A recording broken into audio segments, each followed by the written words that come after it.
Author is funded by the Pacific Northwest Writers Association, supporting writers from pen to publication since 1955. To learn more about the PNWA and their yearly conference, please go to pnwa.org.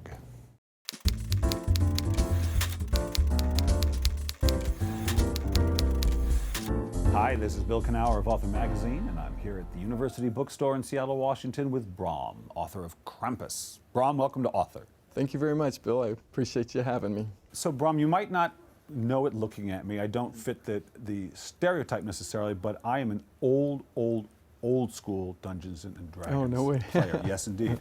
And I know that TSR and Dungeons and Dragons was part of how you got your, not your start, because I know you were working beforehand, but that was sort of a big sort of unveiling of Brom. It was a real crossroads or turning point in my life. I had been doing commercial art in Atlanta for 4 years, and I was in my early 20s, and I was just thrilled to be doing art for a living. Right. But at some point, the magic disappeared. I was doing basically commercial illustration, product rendering, and I wanted to do monsters. I wanted to do these creative things inside of me. And I became very frustrated, and I started going to the conventions and shopping my art. And some of my first covers for the genre were comic covers that paid like $80. But I was so happy because I was doing the kind of work I loved. So again, when I went to, heard about this job opening in Wisconsin, I went there, interviewed, they weren't interested, went back with my tail between my legs, and I said, I have to break into the world of science fiction, fantasy, hardcovers, one way or the other. So we went to, my wife and myself went to New York City, got an apartment in New Jersey, didn't have any jobs, anything. We were just going to drive up there, and I was going to shop my portfolio until I got work. Came back, loaded up, had the U-Haul all ready to go, and we got the phone call from Wisconsin. And he goes, you know, the other guys aren't interested, would you like the job? And of course I said I would, and he goes, well, how long will it take you to get out of your lease, pack everything up, and move up here? And I looked out the window at the U-Haul and said, about 6 hours. Wow, what timing. Yeah.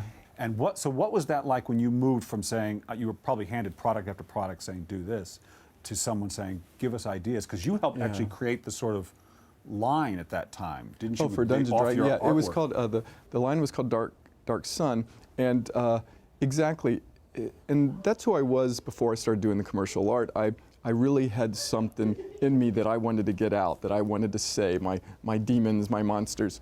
So when I went to commercial art school and I got out in the commercial world, exactly, at first it was just the excitement of making a living. Someone was paying you to do this art. thing, right? But then that was the part of me that was dying, was the fact that I couldn't get out the creative side of me, the voice, my vision. I could not express my vision. So when I came to TSR, that was my opportunity. But interestingly, when I first came to TSR, there were a lot of trials and errors, and they had a very established look and feel for their Dragonlance world, and my style did not fit in.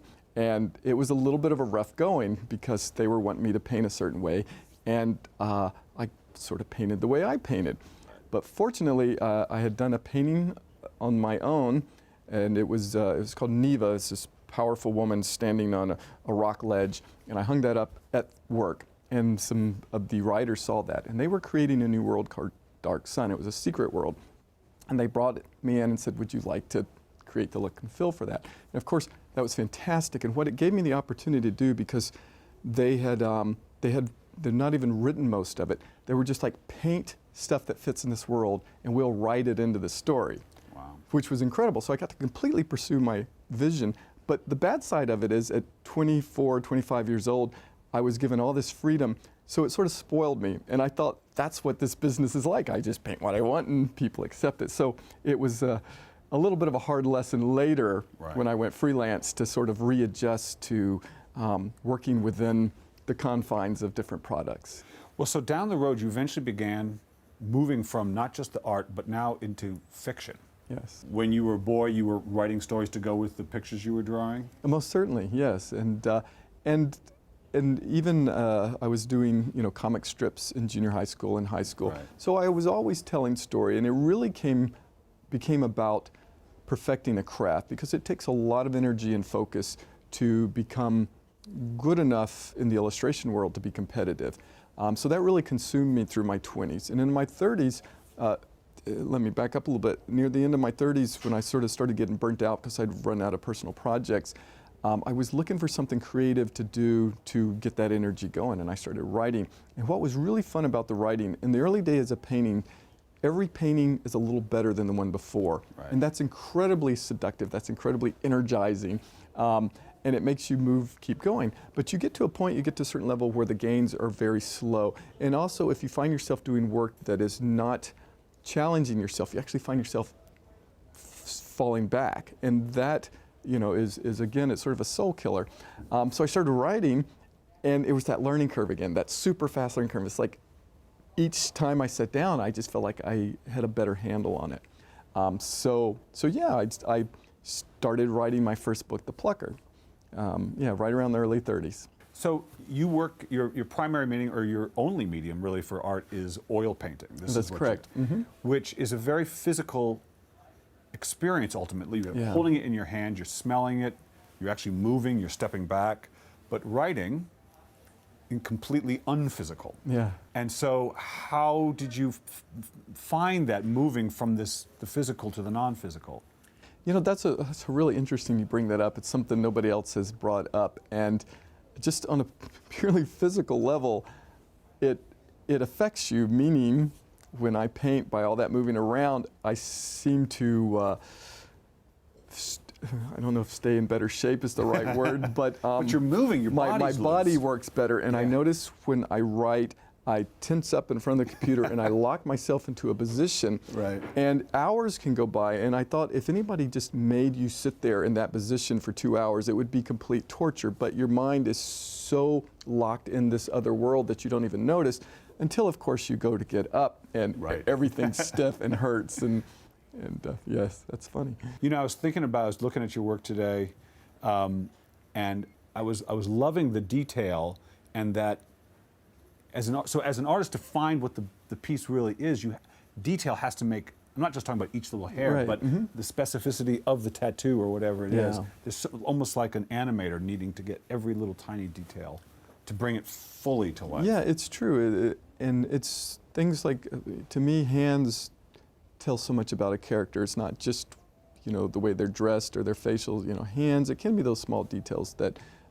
bring it to life. And my process is usually I do a few drawings, and then I do quite a bit of writing. But when the writing's almost done, that's when I do the paintings. And when I do those paintings, that's when I discover a lot of detail about my characters that I then end up going back and putting in the story. That's interesting. You said hands. That is, why hands? I wouldn't have thought that. You're talking about your in the paintings. Paintings, the hands.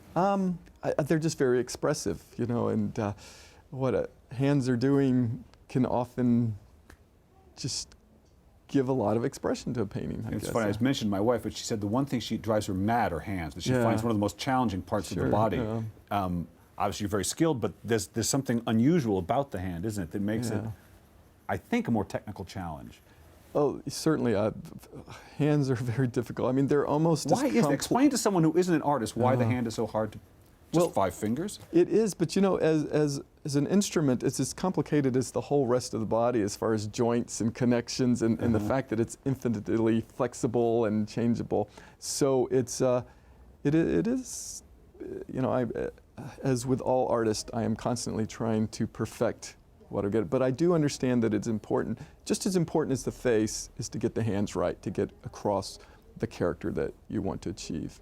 All right, so I'd like you to finish the sentence for me. Okay. If writing has taught me anything, it has taught me what?